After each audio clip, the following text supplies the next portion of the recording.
Prosecutor Padulyon, ini-insist mo kasi yung restitution kaya tayo nagkakaroon ng problema. Will you still insist on that? Sari-saring problema,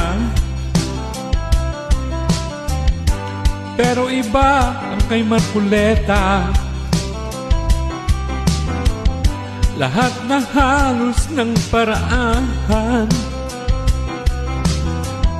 sinubok niya para pigilan ang restitution.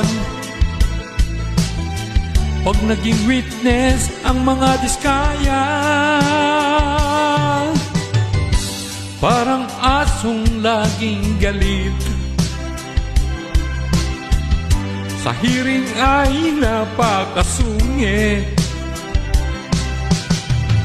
Katwiran niya'y talagang ipipilit.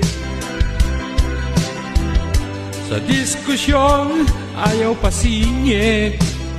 Ganito siya tumawa. Tawa ka nga. Tawanan niyo, walang problema.